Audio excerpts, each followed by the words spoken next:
नमस्कार साथियों, आप सभी का हार्दिक स्वागत है सक्षम हिंदी मंच पर। आज का दिन अत्यंत विशेष है। आषाढ़ का माह अपने अंतिम समापन की ओर अग्रसर है और श्रावण माह की शुभारंभ होने वाला है। भारतीय संस्कृति में आषाढ़ और श्रावण केवल 2 महीनों के नाम नहीं है, बल्कि ये प्रकृति, प्रेम, प्रतीक्षा, विरह, आशा और नवजीवन के प्रतीक माने जाते हैं। आषाढ़ की पहली वर्षा जहाँ धरती की प्यास बुझाती है, वहीं मनुष्य के भीतर दबी हुई संवेदनाओं को भी जागृत करती है। ऐसे ही एक भावपूर्ण क्षण में हम आरंभ कर रहे हैं आधुनिक हिंदी साहित्य की एक कालजयी कृति आषाढ़ का एक दिन, जिसके रचयिता है हिंदी के महान नाटककार मोहन राकेश। मित्रों, आधुनिक हिंदी नाटक के इतिहास में इस नाटक का स्थान अत्यंत ऊंचा माना जाता है। जिस प्रकार हिंदी उपन्यासों की चर्चा प्रेमचंद के बिना अधूरी मानी जाती है, उसी प्रकार आधुनिक हिंदी नाटक की चर्चा मोहन राकेश और आषाढ़ का एक दिन के बिना पूरी नहीं हो सकती।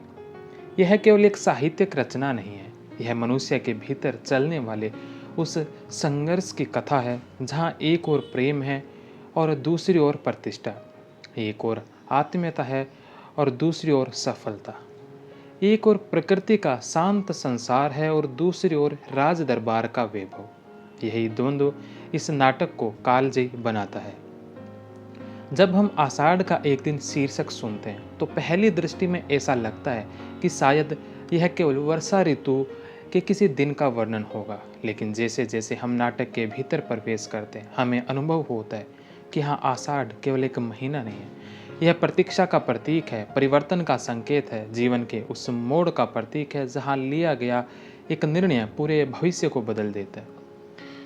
संयोग देखिए, आज हम आषाढ़ के अंतिम दिन पर खड़े हैं।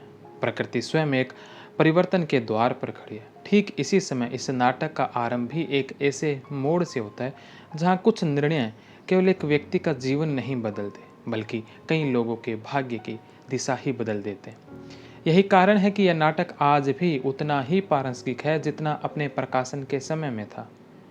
मित्रों, साहित्य का जो उद्देश्य है केवल मनोरंजन करना नहीं होता। महान साहित्य हमें हमारे अपने जीवन से परिचित कराता है। वह हमें हमारे भीतर छिपे प्रश्नों से मिलवाता है। वह यह पूछता है कि यदि जीवन में कभी प्रेम और सफलता में से किसी एक को चुनना पड़े तो हम क्या चुनेंगे। यदि प्रतिष्ठा पाने के लिए अपने सबसे प्रिय व्यक्ति से दूर जाना पड़े तो क्या वह सफलता वास्तव में सफलता कहलाएगी। यदि हम अपने सपनों को पूरा कर भी ले लेकिन उन लोगों को खो दे जिनके कारण वे सपने सुंदर थे, तो क्या वह उपलब्धि हमें संतोष दे पाएगी। यही वे प्रश्न हैं जिन्हें मोहन राकेश ने इस नाटक में अत्यंत संवेदनशीलता के साथ प्रस्तुत किया है। इस नाटक की सबसे बड़ी विशेषता यह है कि इसमें कोई भी पात्र पूरी तरह सही या पूरी तरह गलत नहीं है। प्रत्येक पात्र अपने समय, अपनी परिस्थितियों और अपनी भावनाओं के अनुसार निर्णय लेता है। यही कारण है कि यह नाटक आज भी पाठकों और दर्शकों के मन में गहरे उतर जाता है। तो आइए इस अद्भुत साहित्यिक यात्रा की शुरुआत करते हैं। आगे बढ़ने से पहले हम उस महान साहित्यकार से परिचित होंगे जिन्होंने हिंदी नाटक को आधुनिक संवेदनाओं की नई परिभाषा दी है, मोहन राकेश। किसी भी महान रचना को समझने के लिए उसके लेखक को समझना अत्यंत आवश्यक होता है, क्योंकि लेखक अपनी रचना में केवल शब्दों का निर्माण नहीं करता, बल्कि अपने अनुभव, अपने संघर्ष, अपनी संवेदनाओं और अपने समय को भी उसमें समाहित कर देता है।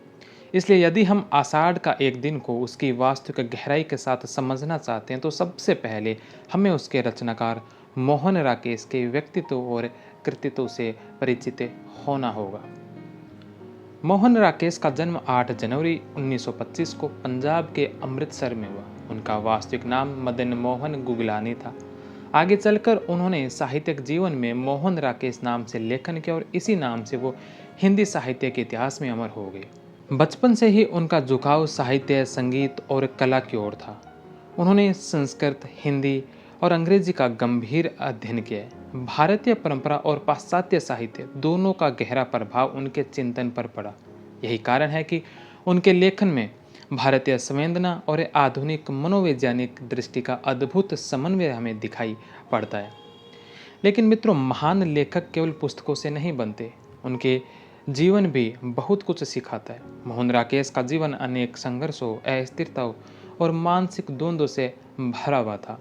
उन्होंने आर्थिक कठिनाइयाँ देखी, पारिवारिक उलझनों का सामना किया, नौकरी के उतार चढ़ाव झेले और जीवन के अनेक ऐसे अनुभव प्राप्त किए जिन्होंने उनके लेखन को असाधारण गहराई प्रदान की थी।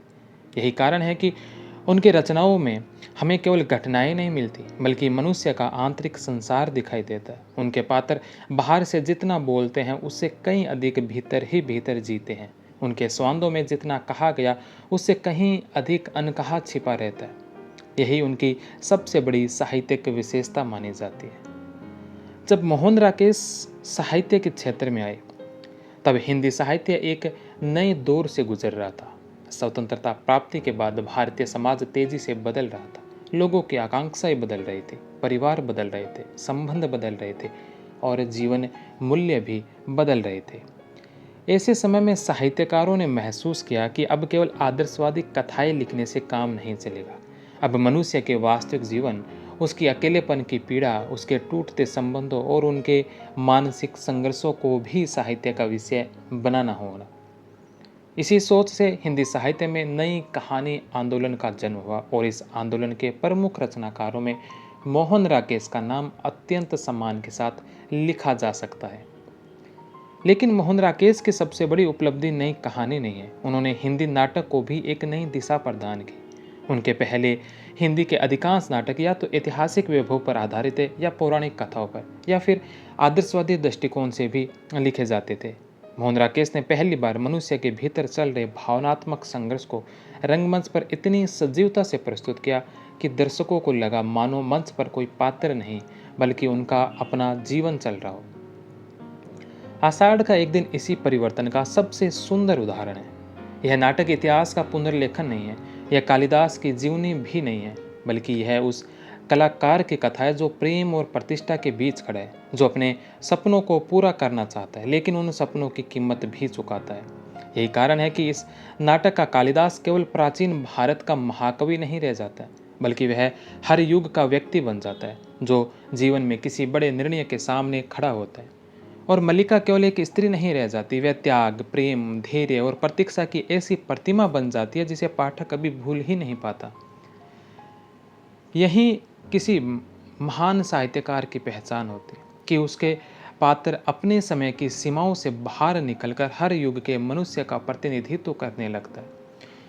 मित्रों, मोहन राकेश की भाषा पर विशेष ध्यान देने की आवश्यकता है। उनकी भाषा अत्यंत सरल है, लेकिन उनकी सरलता के भीतर गहरी काव्यात्मकता छिपी रही हुई है। वे कठिन शब्दों का प्रयोग करके प्रभाव उत्पन्न नहीं करते, बल्कि सामान्य शब्दों में असाधारण भाव व्यक्त कर देते हैं। इसी कारण जब हम उनके संवाद पढ़ते हैं तो ऐसा लगता है मानो पात्र हमारे सामने बैठकर बात कर रहे हो। यही जीवंतता उनके नाटकों को मंच पर अत्यंत प्रभावशाली बनाती है।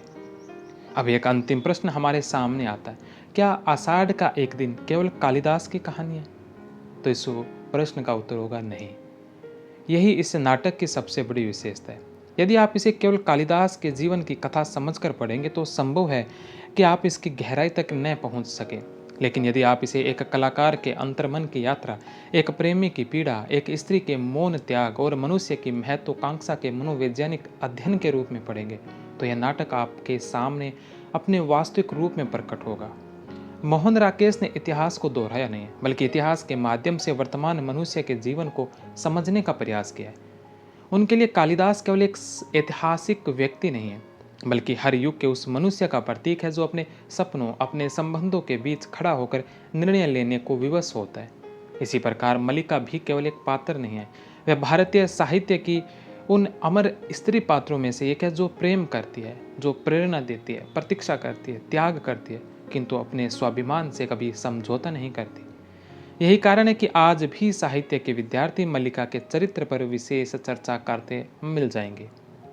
इस नाटक की एक और विशेषता है, वो है इसका मौन। बहुत बार आपको लगेगा कि पात्र बहुत कम बोल रहे हैं, लेकिन वास्तव में उनके मौन में ही सबसे अधिक अर्थ छिपे हुए हैं। यही आधुनिक नाटक की पहचान है। यहाँ घटनाओं का शोर नहीं बल्कि मनुष्य के भीतर चल रही संवेदनाओं की धीमी ध्वनि सुनाई पड़ती है। इसी कारण आषाढ़ का एक दिन केवल पढ़ा नहीं जाता बल्कि यह अनुभव भी किया जाता है। आज का यह वीडियो इसी उद्देश्य से तैयार किया गया कि जब आप इस नाटक का मूल पाठ सुने तो उसके प्रत्येक संवाद का भाव, प्रत्येक पात्र की मन स्थिति और प्रत्येक दृश्य का साहित्यिक महत्व आपके सामने स्पष्ट होता चले। अगले वीडियो में इस नाटक के जो मूल पाठ है उस मूल पाठ से आपको रूबरू करवाया जाएगा। उस मूल पाठ के अंदर जो 3 भाग हैं उन तीनों भागों को हम 3 वीडियो के माध्यम से आपके समक्ष प्रस्तुत करेंगे। मुझे विश्वास है कि इस भूमिका के बाद जब आप आषाढ़ का एक दिन का मूल पाठ सुनेंगे तो यह केवल एक नाटक नहीं रहेगा बल्कि आपके लिए एक गहन साहित्यिक अनुभव बन जाएगा। यदि आपको यह व्याख्यान उपयोगी लगा हो तो वीडियो को अधिक से अधिक विद्यार्थियों तक पहुंचाइए, क्योंकि हिंदी साहित्य की ऐसी कालजयी कृतियों का अध्ययन जितने अधिक लोगों तक पहुंचेगा उतना ही हमारी साहित्यिक परंपरा समृद्ध होगी। और यदि आपने अभी तक सक्षम हिंदी मंच को सब्सक्राइब नहीं किया है तो अवश्य कर लीजिए। यहाँ आपको हिंदी साहित्य की प्रमुख कहानियाँ, उपन्यास, नाटक, कविताएं, साहित्य की आलोचनाएं इत्यादि इत्यादि सामग्री है जो निरंतर उपलब्ध करवाई जाती रहेगी। इसी के साथ ही आज की इस नाटक की यह जो भूमिका का वीडियो ये यहीं समाप्त होता है। अगले वीडियो में हम आषाढ़ का एक दिन के प्रथम अंक का मूल पाठ का क्रमबद्ध भावपूर्ण वाचन करेंगे। फिर उसके बाद द्वितीय अंक और फिर तृतीय अंक, 3 अंकों में यह नाटक है जो हम समापन की ओर लेके जाएंगे। तब तक के लिए मुझे अनुमति दीजिए। नमस्कार, जय हिंद।